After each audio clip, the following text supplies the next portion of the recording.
like guys like Adam Sandler and all that. Like you do stand up, but you also write and direct and make movies, and that was the fucking Well, it's a creative outlet, and I think that's just what you do. yeah. And like Really. growing up, I got really into BMX and skateboarding, and we were like the first generation of kids that had access to video cameras right away. True. So filming BMX videos was like making little sketches too, and jackass video type stuff. Absolutely. People jumping out of trees and setting things on fire, and field cars. I grew up with field cars, and I was always the guy strapping a camera to everything. Oh yeah. Filming all these wicked BMX tricks and stuff.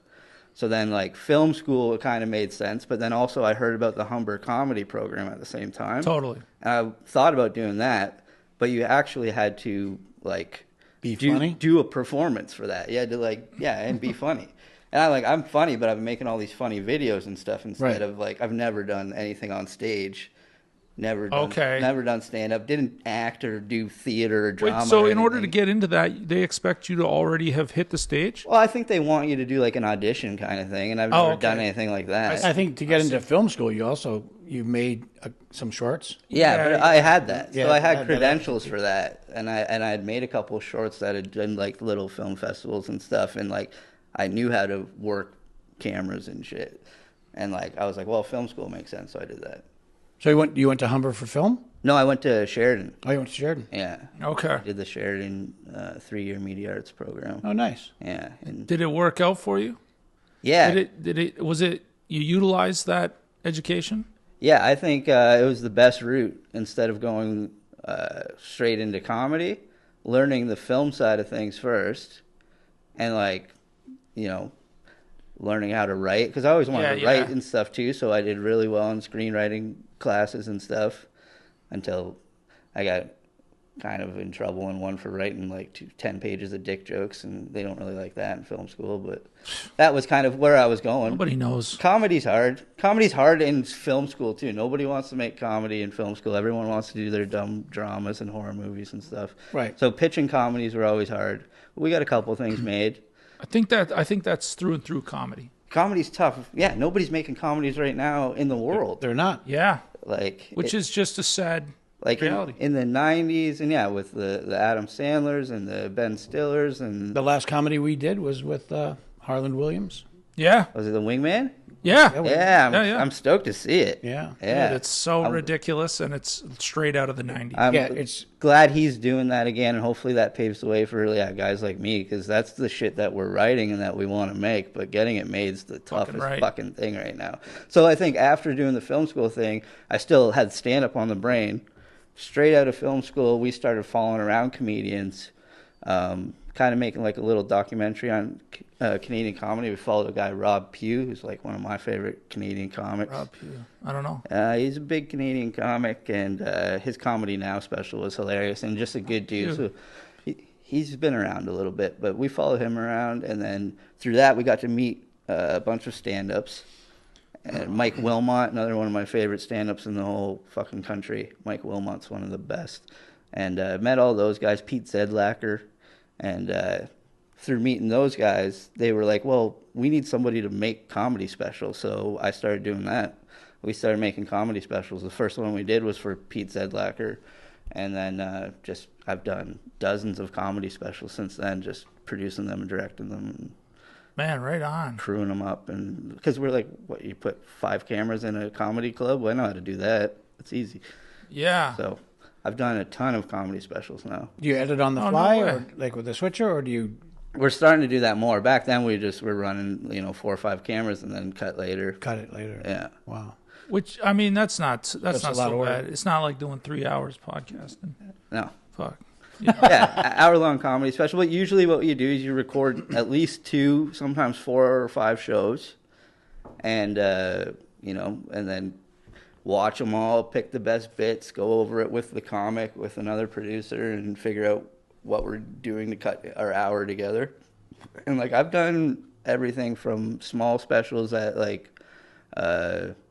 Comedy Bar with like 2 cameras for a comic like that maybe nobody knows yet, this guy John Mostyn.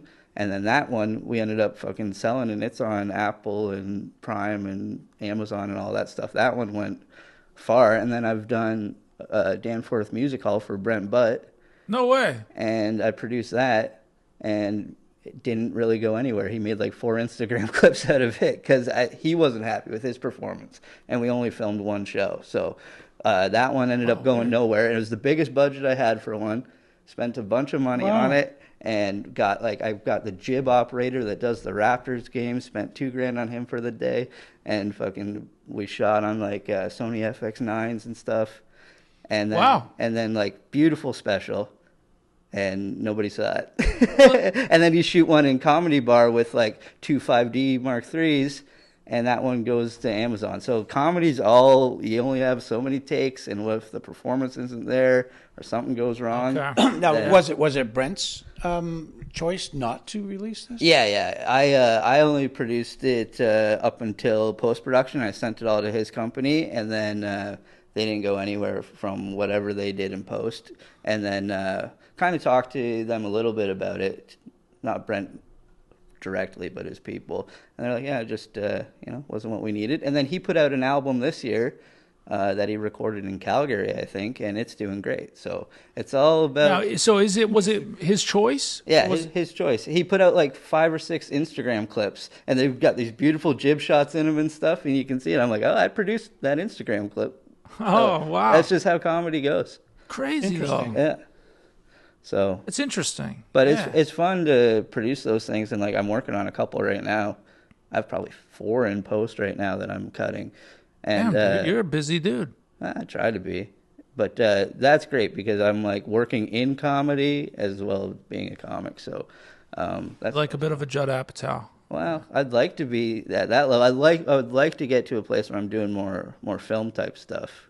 Yeah. Yeah. Well, but you're working with Kim and Mikey and Dara and Yeah, I'm working with that whole crew, the crew over at Frankie's Studios. I know you had Ian in here. man. Yeah. And I love what they're doing because it's close to where I'm living, but also because like they kind of have that same indie mindset of like, let's just make something work, and we have the space and the resources, and we put together a little crew. Yeah. And we can bring people in, and I love that way of doing things. Because I tried to do the fucking, Yeah, let's put on a play and use Grandpa's Barn. Yeah. Do it. Yeah, really. Shout out to Frankie's Studio. Yeah, they're awesome. And yeah, everything that Kim's doing. Kim and I write together all the time. We got a couple scripts sitting on the shelf right now that we... So you don't mind spending time with him? Yeah, what the fuck? He's all right. You have to persevere, push through, huh? Yeah. Yeah, you have to set yourself up for the day. Yeah. And, have a couple cups of coffee and, Yeah. I I wear less deodorant just in case he wants to. Well, he's not doing just it. to try to so. get him to go. Yeah. Yeah. You gotta not keep him, stick too long. keep him at arm's length, and, Yeah. he's got one good idea out of 50, and then you take that one and you run with it. And Yeah. Yeah. And ask him Yeah, for yeah. Yeah. But it's only average. Yeah. Yeah. He's a 1 in 50. Shout out to Kim McKenzie. Kim Wyatt McKenzie. No. Actually, really love that guy and love that we met and connected in the way that we did. Because I met him through stand-up, through doing his show. Smooth comedy stuff. Yeah, Smooth Comedy in Hamilton.